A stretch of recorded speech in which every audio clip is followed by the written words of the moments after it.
Okay, good morning everyone. So today is someone's birthday. Does anyone know whose birthday it is? Maybe also some of yours? No? 12th August. Okay, it's Schrodinger's birthday. Yeah. And we all love him for his equation. He was a bit of a strange guy, but never mind that part. We love him for not only his equation, but turns out he also was the first person to use the term quantum entanglement, which is a very, very important property of quantum physics, and one which I will at some point try to teach you in this half of the course.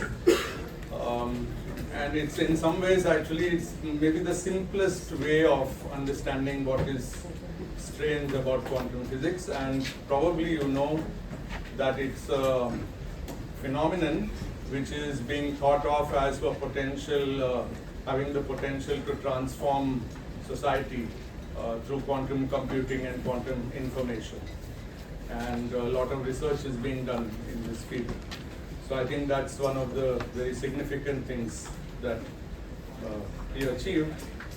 Before I start, in fact, I should conclude this little speech about him with a little comment.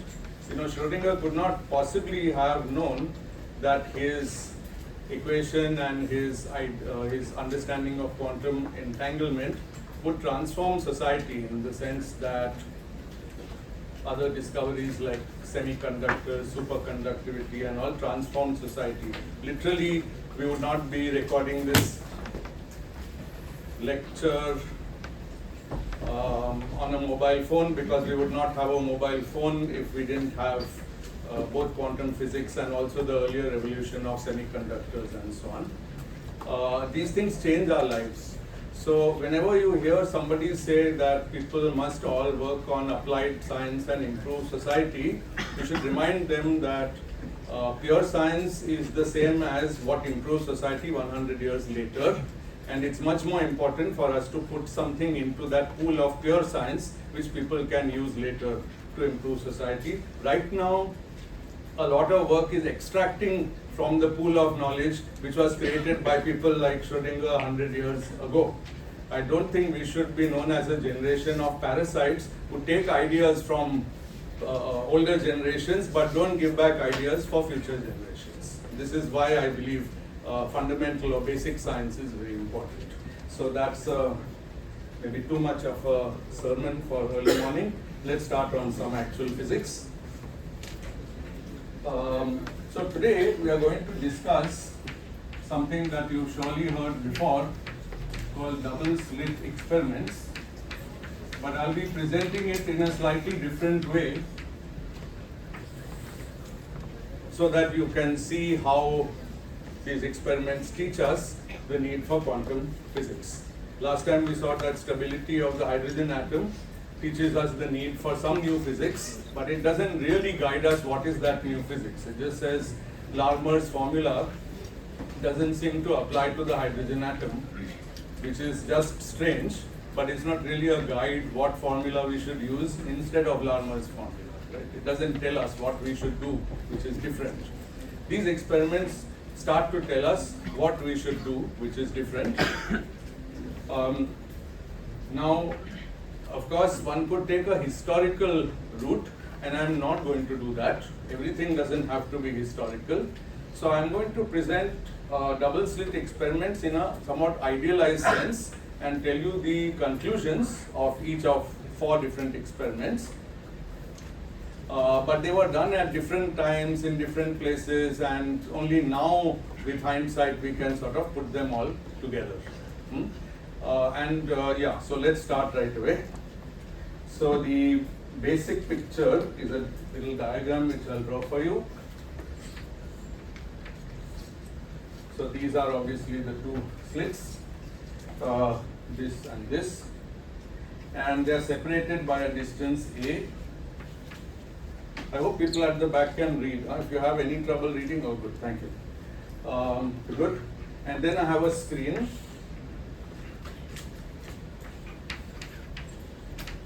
And this is separated by a distance D from the slits. And here I have something called a source. Now the reason I say idealized experiment is that the experiment in my mind is the same even if I change the source and even if I change the material which makes up these slits and even if I change the detector on the screen. Okay? For a person doing the experiment, obviously you have to have the right source and right detector for whatever problem you want to study. But I'll tell you from time to time. But it's not necessary that this wall should be a cardboard thing where we have just cut 2 holes or cut 2 slits with scissors. It might be, for example, a biprism, which behaves like that for electrons. So we'll see that this is somewhat abstract. So now let me tell you what are the 4 experiments. One is light at normal intensity. So this, I'm telling you the source, the characteristics of the source. Here it's light at normal intensity. You might as well take it to be visible light. Could be actually any radiation, but visible light is good enough. The second experiment is actually, and please don't try this yourself, bullets. I've never, I think in my life, held a bullet, but I'm guessing it weighs a few grams. It's kind of heavy. Yeah, they used to be made of lead. I don't know what they are made of now. Few grams. Just let's say that. And they'll be fired one at a time. Okay. Obviously, in that case, the slits will not be made of cardboard. There'll be some spray of bullets, and we'll see what comes out. Okay. 3. Actually, I have numbered them little differently from 1, 2, 3, 4. I did 1, and now I will do something went very wrong. I think I touched some. Yeah.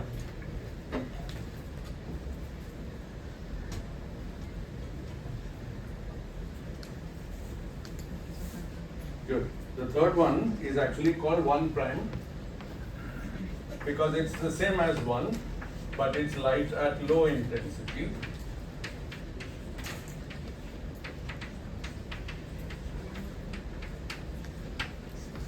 And then there's 2 prime, which is sort of very light bullets, which I call electrons. And they're just electrons. Electrons have whatever mass they have, but obviously it's much lower than the mass of bullets. Now, it doesn't take too much to guess that these 2 belong in the macroscopic world. And for this reason, these experiments were done quite long ago.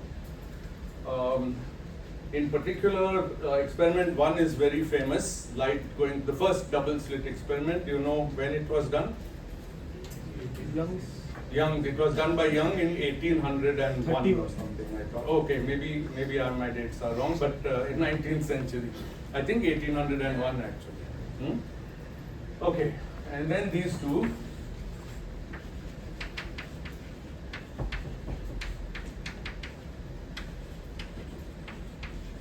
Now, don't try to literally, hello, be quiet please. You know this thing, you get a device and then it just wants to keep talking. It says repeat never, I don't know what more it wants to know. Anyway.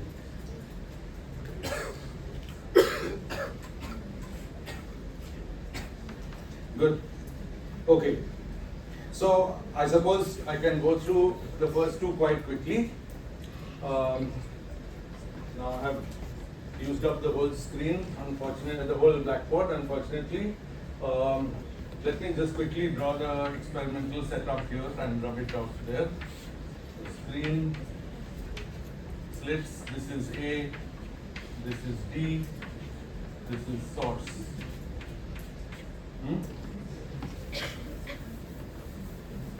Good. Now, in the first one, I think you know the answer. In 1, only a open, uniform intensity.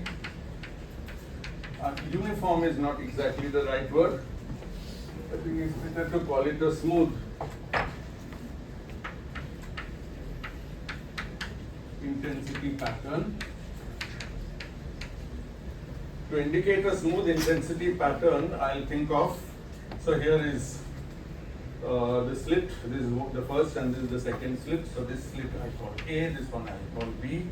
Supposing B is closed, then the light going from A will go through, and because of diffraction at the edges it will spread a bit. Okay, so we expect a pattern which is sort of this. I'm drawing, you have to turn your head sideways to see the intensity pattern. Also I have to improve my drawing skills. It should be like this. Everyone agrees with that? Yes. Highest intensity straight, because the light has better chance of going straight, not being diffracted. And then some light will go to the sides, and it will be less and less. Surely no light will reach here 1 mile down here. So it will be like that. And so that's A open. Only A open. If I do only B open, I get the same pattern but peaked here. Okay. And now if I do A and B open, then I would have expected that I get the sum of these two, which would be something like this, right? And that's not what I get. What do I actually get? So it's monochromatic light. I should have said that actually. Otherwise I can lose a lot of information. Similarly here. So I get instead interference, which looks like that. Interestingly, the interference is, of course, it's a very poor drawing. There might be millions of these fluctuations in this region. But the interesting thing is that the interference pattern means there are light and dark fringes. I suppose you know this, and you have done it maybe in 12th or 11th, I don't know. Yes. Last year, whenever. Yeah. So there is interference. Okay.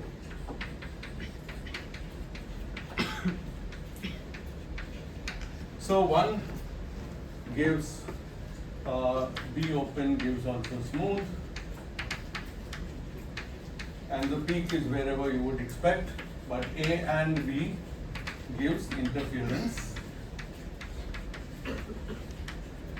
pattern. Note, by the way, something interesting. There are these fluctuations of intensity such that at some points there is actually zero intensity. They are dark. Fringes are light and dark. The dark, yes please. I haven't said it's different yet, right? You'll have to wait till I get.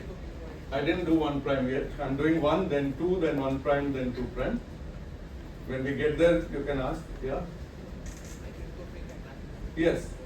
Why is low intensity same as microscopic? This was a guess. This is a guess based on trying to connect this lecture with something I told you in the first lecture, but I haven't done it yet. So maybe I'm just bluffing, or maybe it's true. We'll find out. Be patient. Let's first be sure that we understand why fringes are interesting and weird. Okay? They are weird because there are points where the intensity is 0.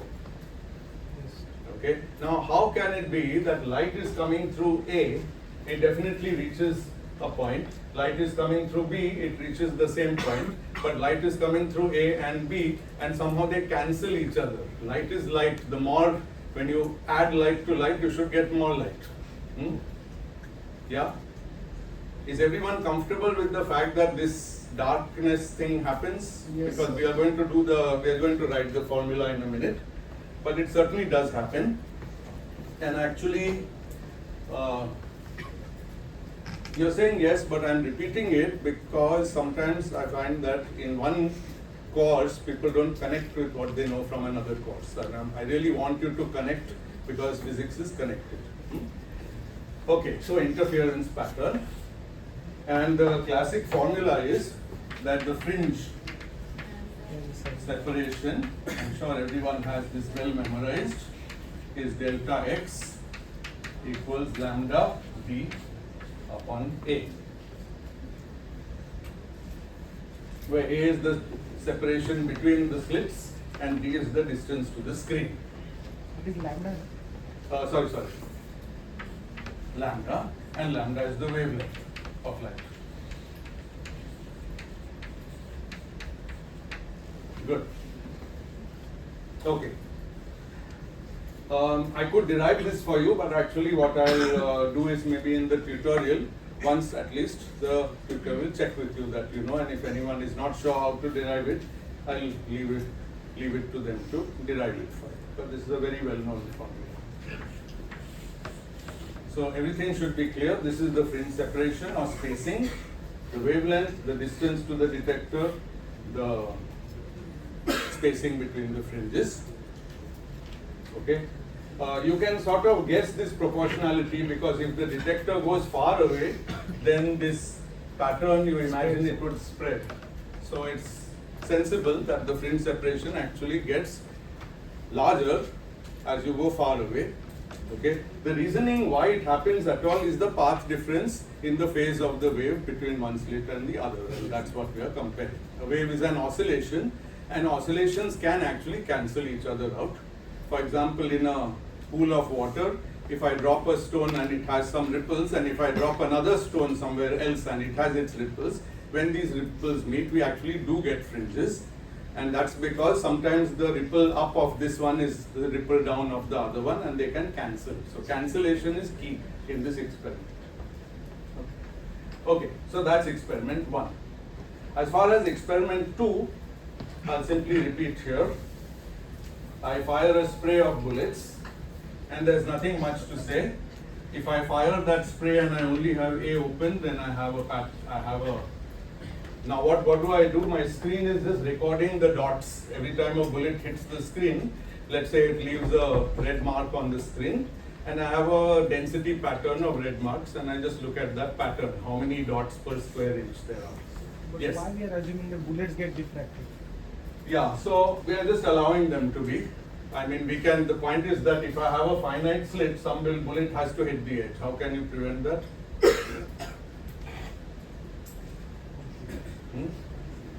There could be many reasons. It's true that you can make this very narrow by designing your experiment, but you can also let it be and it will be somewhat broad.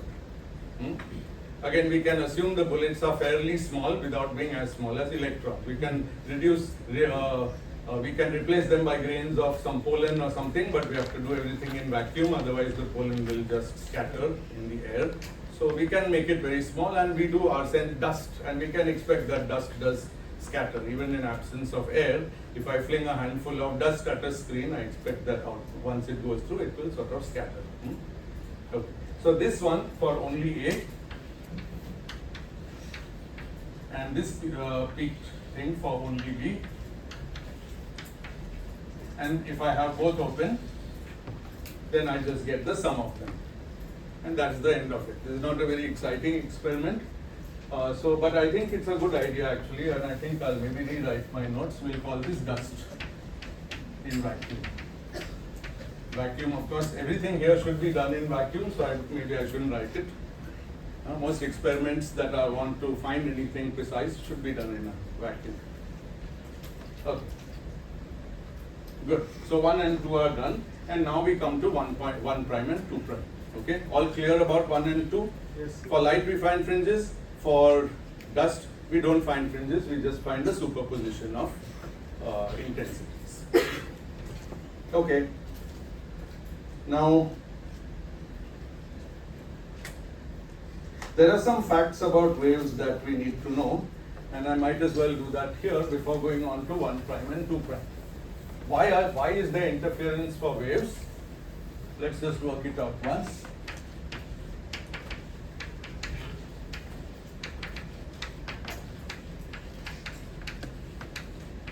For light waves,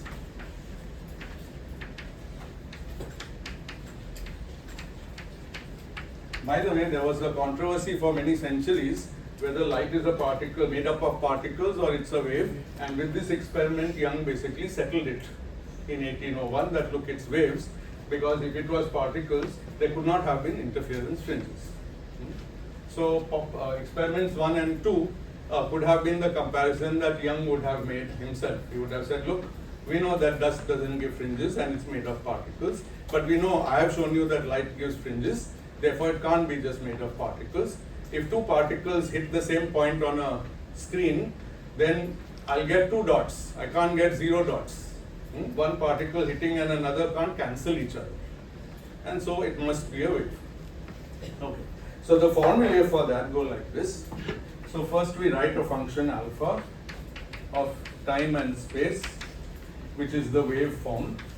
Now what this function exactly is, so this is the amplitude of the wave.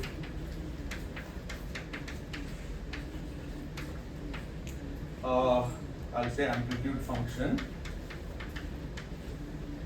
In the case of an electromagnetic wave, we now know that that's just the electromagnetic field itself. But that abstract concept didn't come till a bit later, or it was sort of there maybe in the 19th century already. But in the case of waves in a pond of water, it's the amplitude of the movement, vertical movement of the water particles. Okay, so always amplitude. Alpha max is the peak amplitude, and there's the function which I'll write as cos omega t minus k dot x. I could put a constant delta, or I could have a sine term, but just for simplicity, we'll just do this. And you know cos is an oscillating function.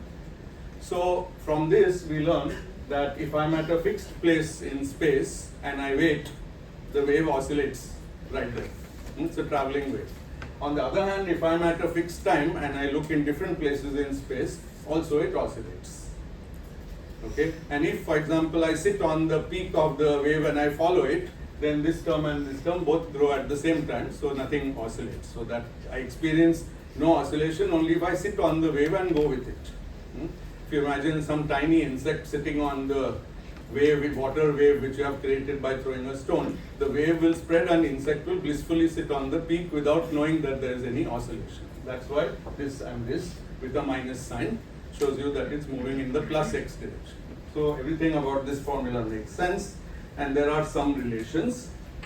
So this is quite general, but for light, omega is equal to c times the magnitude of k, where this is the speed of light.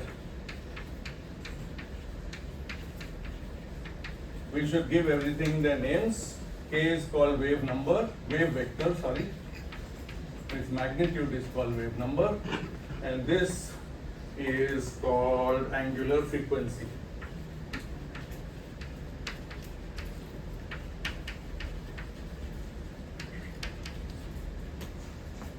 Omega, and they are related by this formula. Now I'm going to rub out what's here. Here, 1 prime and 2 prime. I'll remind you what they are when we do that. Yes. So what is wave vector? Say again. Wave vector. Wave vector. This is the name of the vector which appears in this formula. It's just called the wave vector. We'll learn much more about the wave vector in a couple of lectures when we start talking about position and wave vector basis. It's actually a very interesting way of doing optics. Probably you haven't done it. Have you ever studied Fourier transforms? It's a very beautiful thing, and we'll have to do it. I wish it had been done for you already, but since it hasn't, I'll have to do it. So for now, just give it a name, wave vector. You can read about it. I don't want to go into it just now. Okay. The important thing is the relation is that the angular frequency is speed of light times the magnitude of the wave vector.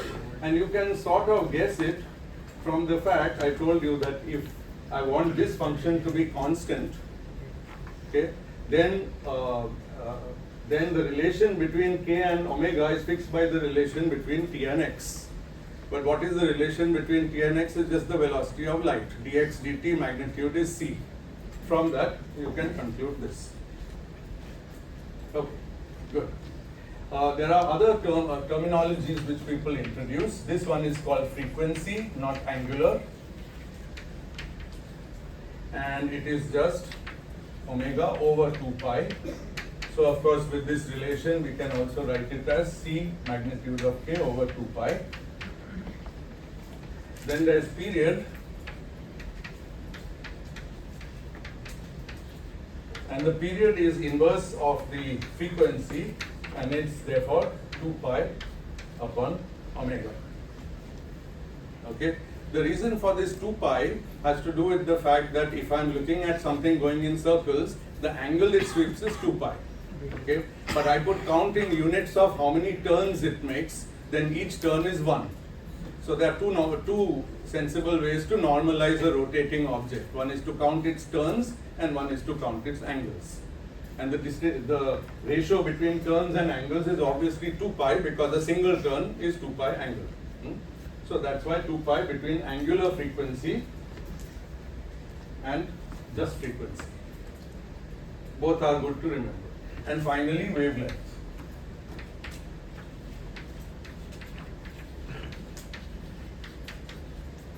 And wavelength is just 1 by, which or rather it's just c by nu, the frequency.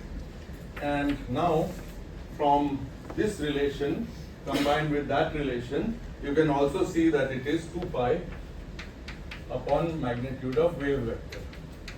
So since there was a question, what does wave vector mean? At least we have learned that the magnitude of the wave vector is basically inverse to the wavelength. Okay, without any factor of c or anything.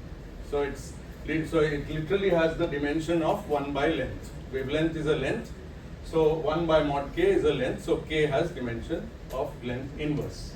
Okay, and so that's the wave vector. That's the magnitude. As far as the direction, it should be obvious. The direction will tell you which way the wave is moving. The wave can move in any direction in space. So the direction of the k vector will identify that. Good. Okay. Now we are going to superpose two waves because that was the entire point of our experiments. And so we can do this quite quickly. We have wave A. Alpha A is the wave that we get if we close slit B and only keep slit A open. So we'll assume that this is alpha max, which I can choose cos omega t minus the wave vector Ka dot the position xa. So the position relative to the slit. Okay, and alpha b will be the same. So I can choose, because I have one source and I'm opening and closing different slits. So the maximum in amplitude will be the same in both cases. I'm not changing the source. But it will just be cos of omega t. Omega is a characteristic of the light that I'm sending, so it's the same. T is just the time. But k is different because k and x, because it's going through slit B. So all the coordinates are with respect to slit B. And that's the key reason why these are two different waves. Okay? But they are essentially the same except for interchange of A with B. And now if I open both slits, what do I get? What's the Summation. The summation of the two. Okay, good. But before I open both slits, let's also define intensity.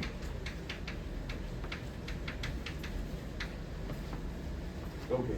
Now the intensity of a beam is the power delivered per unit transverse area.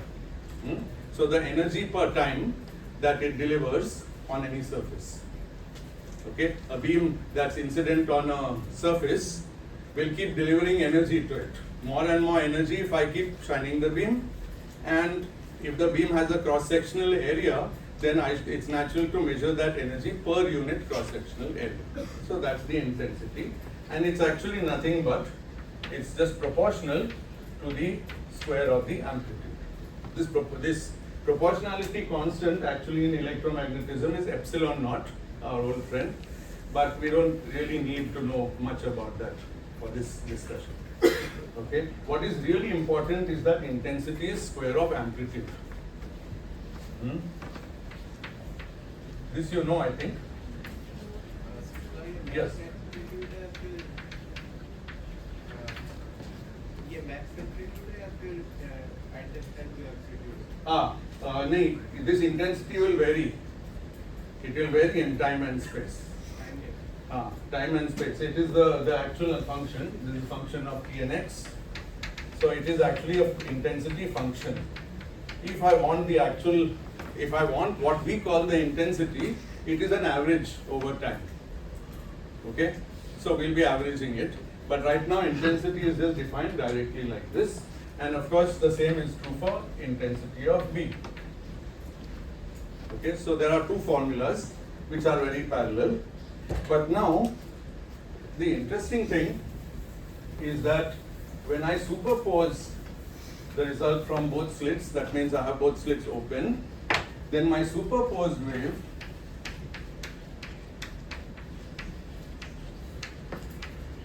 has an amplitude alpha A plus B, I'll call it, well, maybe I just won't give it any name, alpha of T and X, which is alpha A plus alpha B.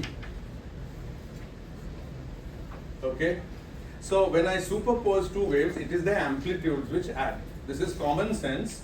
Again, you can think of waves in a pond. They are not much like electromagnetic waves, but they are waves. And in that case, the amplitude is how high or low the particle of water bounces in that wave. You can feel the amplitude if you go swimming in the sea. You jumping up and down when a wave comes, that's the amplitude, that's your response to the amplitude. So you can see the height of a wave, that's its amplitude. Okay? But the power that a wave will deliver to you, which is how much it hurts when it hits you and knocks you down, will be proportional to the square of that amplitude. So 1 meter high wave or 2 meter high wave, the 2 meter high wave is 4 times as deadly when it hits you as a 1 meter high wave. It's just it's an experimental fact, and it has to do with how a wave carries energy. It's very important to keep this in mind and think about it maybe later, that intensity is the square of energy, and intensity is what is the square of amplitude, and intensity itself is an energy per time and per area. Good. Okay. So we have alpha A plus alpha B, and now is simple. So now we want to ask the question. Yeah. Question? Sorry. Now we want to ask the question. So I'll call it alpha total. So now we want to know what is I total, the total intensity of the superposed wave, and it is K times. Have I done something wrong? Please feel free. Okay. K times alpha A plus alpha B whole square, because it's this alpha square, and this gives me 3 terms. First term is K alpha A squared, which is the intensity of A. The second term is K times alpha B squared, which is the intensity of B, and the third term is 2 alpha A alpha B times K, and this is a new term.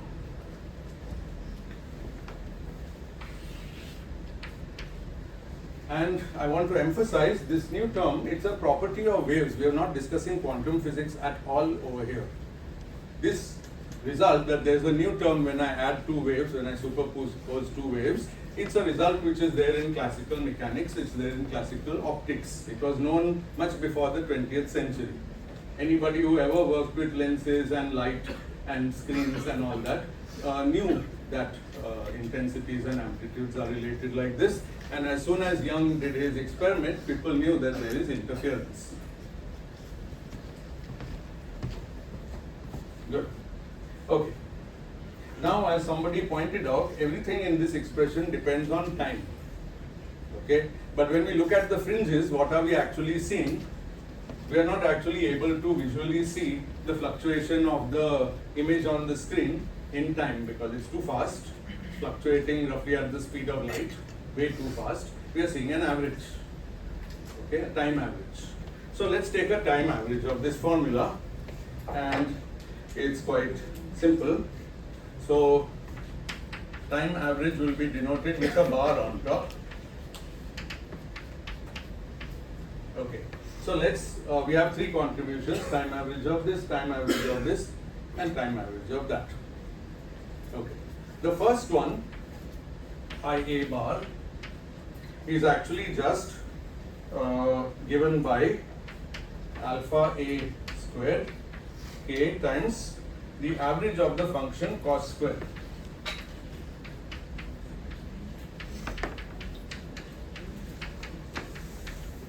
the average. What's the average of a function of time? If it's a periodic function, I can just integrate that function over one period and divide by the amount of time in that period. Okay? So let's do that.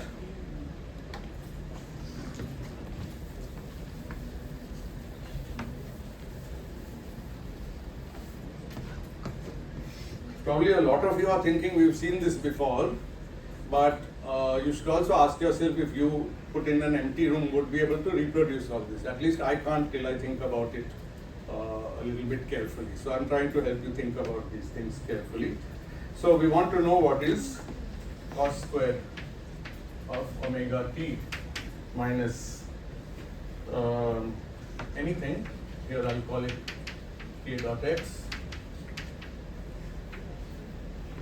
So this average is equal to the integral of this thing dt, and time goes from 0 to 2 pi upon omega, because after 2 pi over omega, when t shifts by 2 pi over omega, this argument shifts by 2 pi and cos comes back to itself. Okay, so this is the integral of the function over one cycle, and I should divide by the integral of just dt over the same cycle. And I will get, now to do this integral, I change variables from, okay, so yeah, let's see.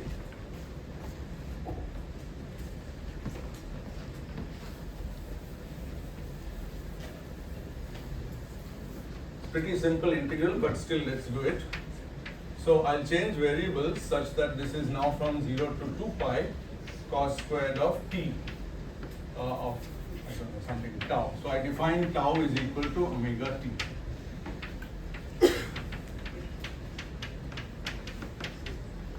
Okay. Now if tau is omega t, then tau goes not to 2 pi over omega but to 2 pi, and dt is d tau over omega, and down I have integral d tau over omega 0 to 2 pi.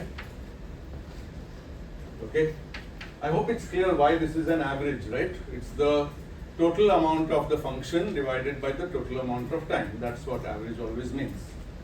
Okay, now when I do this calculation, you will see that this omega and this omega cancel, and upstairs I will get pi, and downstairs I will get 2 pi, and so the answer is 1 by 2. So the integral of cos squared of any function, cos squared x dx from 0 to 2 pi is pi.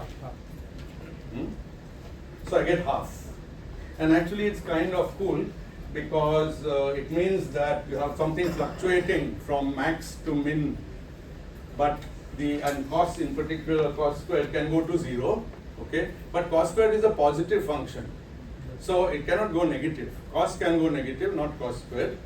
So the positives contribute to the average, the 0 part contributes less, and somehow in the end we don't get 1 as we might have got, we get half. It makes some sort of sense. Try always when you do a math formula to just think, is it making some sense? Okay, so this is half. So from this we learn, I think my blackboard work is very wasteful. From this we learn that IA equals IB average equals half A alpha max squared. And that leaves, so we've got the average of this and this, we only need the average of this guy. So next, average of 2K alpha A alpha B. Okay.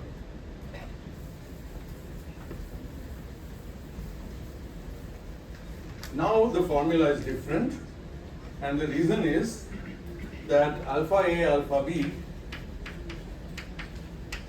is equal to integral of, so it's equal to alpha max square, integral same thing as I did before, but now it is cos omega t minus ka dot xa times cos omega t minus kb dot xb dt divided by integral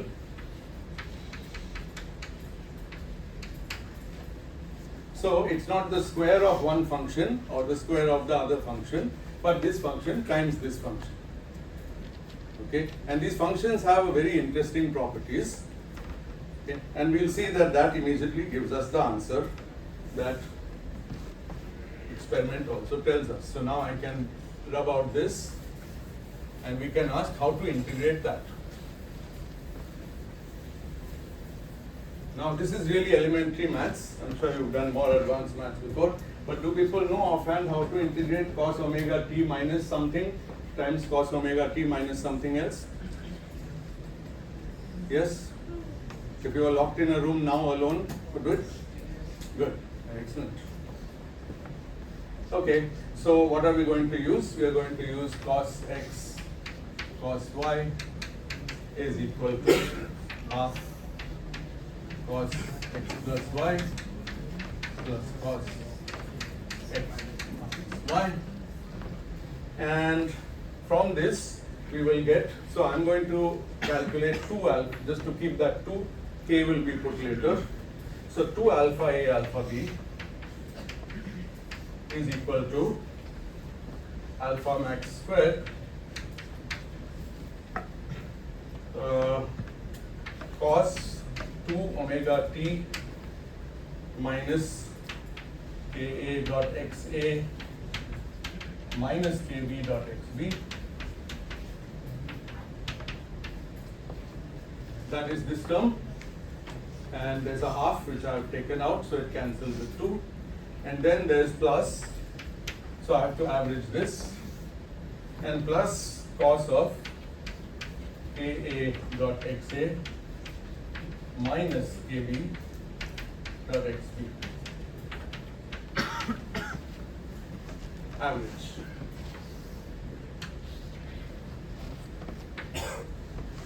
So this is the x plus y term and this is the x minus y term. What has happened in the x minus y term? Something interesting. Time has gone. Time has disappeared because I took the difference of these two arguments and omega t was the same in both, so it's gone. That's very interesting. So the time average is trivial. Okay. What about the time average of this one? It's 0. Why? Because here I have cos and not cos squared, and you know that any cos function over its full period goes like this. So the area here and the area here, this contributes plus, this contributes minus. You must always remember that integral of a function is area under the curve for one variable functions, and so this is 0.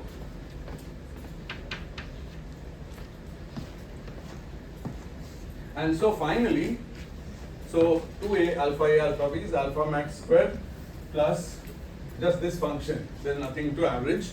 It's the full function. And so we conclude that I total is equal to a alpha max squared. The 2 went away. No, actually there was not a 2 in the first place. It was k alpha max squared. Then there was half from IA, half from IB, so that's 1. And then in this cross term, the 2 went away and it is 1 plus cos. That's all. I could have started by giving you this formula, but I don't want anyone to feel unsure about where it comes from. So that's the average intensity. And now we see that if we vary, so k is not up to us, k is at some point, k is some vector, but let's say k dot x and k b dot xb, they vary depending where I go on my screen. Okay, so these two things can vary. Now, what's the maximum together they can be? Supposing these are equal together to 0 or 2 pi or 4 pi, then cos is 1 and then I get 2. Okay, so max of I total is K alpha max square times 2. But what is the minimum? 0. That happens when, thank you, when this is pi or 3 pi or 5 pi. In those values, cos is minus 1. If it's minus 1, it cancels this and we get 0. And this is a wave mechanics way of seeing the fact that there can be cancellation of intensity in a wave. Okay, there's no similar calculation you can do in mechanics of a point particle, which will show you that one particle and another particle can transfer equal and opposite amount of energy to some screen. They just can't. They always, every particle individually gives positive energy to a screen. Good. Okay. So this is very key about interference. Now about bullets or dust, I have nothing much to say. Now we'll have to talk of light at low intensities, and since we have about 5 minutes, we'll just set up the problem and tell you what you get, and we'll leave the remaining analysis for next time. Are there any questions about this part of the calculation? Anyone? So that's the average function, right? I2. Good. Thank you very much. Exactly right. Thank you. It's very useful when you point these things out, because there could be other people who are wondering and didn't ask. Yes, yes, please. Both term have a difference between distance and Yes. The difference between, it's not exactly distance because these are both dimensionless. Wave number has dimension 1 by length. So it's a dimensionless number and another dimensionless number. Okay, but remember, magnitude of Ka and Kb is the same because it's the same that comes from omega, so that is related to the frequency of light. But K tells me the direction, so it picks out from X the correct direction. So it is effectively omega times the difference of distances, something like that. Hyperbolic? No, why? It's trigonometric function. Space में hyperbolic होगा. No, I'm not sure what that means, but we'll talk about it later. It's a trigonometric function, not a hyperbolic function.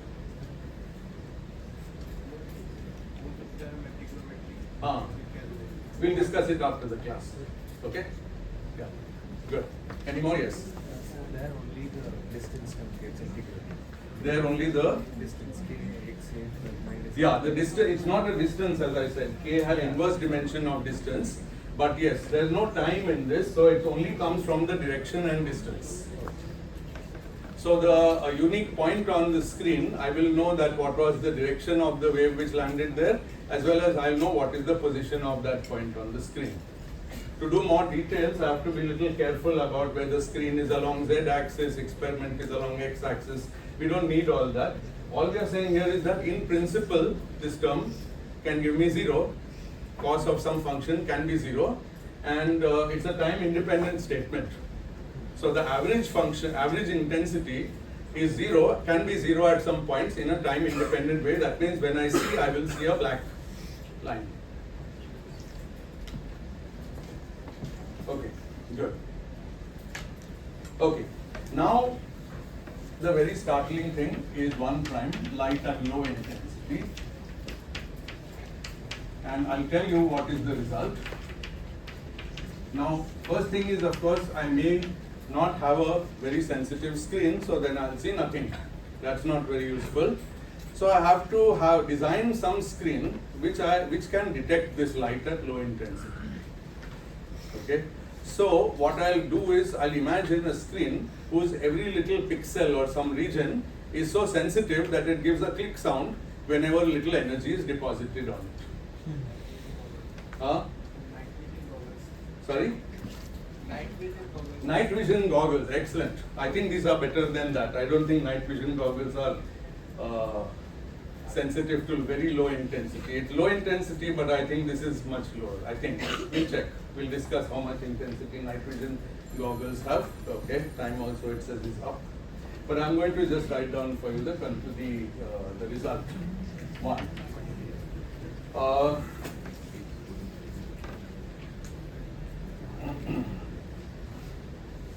Detector clicks.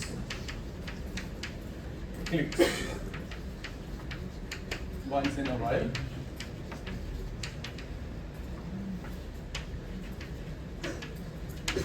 Two, if we fix intensity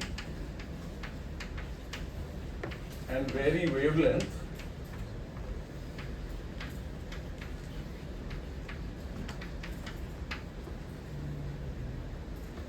the number of clicks doesn't change, clicks per second is same, so it doesn't change.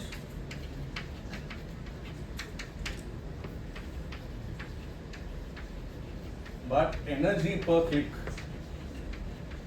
increases. So I assume that I can make a detector such that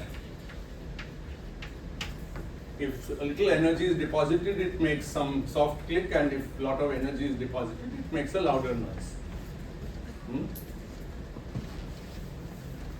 So if I fix the intensity and and vary the wavelength, I should actually say frequency. I should actually say increase the frequency.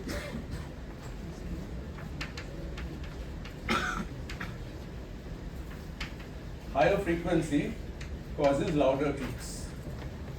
And the third result, and then I'll stop.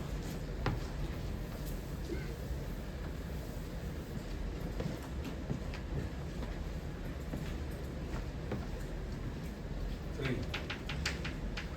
Fix the wavelength, the frequency,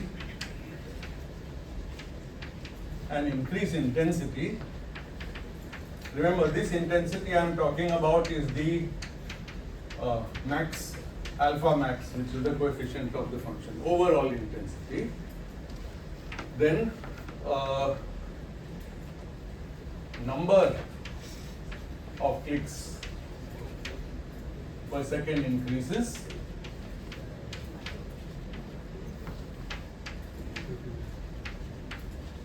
But energy per click remains the same. Very puzzling. Yes. Was this done before photoelectric effect? or Yeah, after I told you this is not historical. This was done after photoelectric effect. And it's not meant to be historical. It's meant to be a comparison of the schematic of different experiments in different regimes. We will discuss photoelectric effect after this. This is not a course on history of science. And I feel that this experiment makes it clear because it's the same experiment as the previous one, except I just lowered the intensity. Just one thing I lowered. And with that, I found that frequency tells me the energy per click, and intensity tells me the number of clicks per second, how frequently it clicks. And it's very, very counterintuitive. So please go and sit in your hostel room alone and think about this, and then we'll continue discussing it on Wednesday. Don't go to your hostel room now. Please take all your classes and then. Thank you.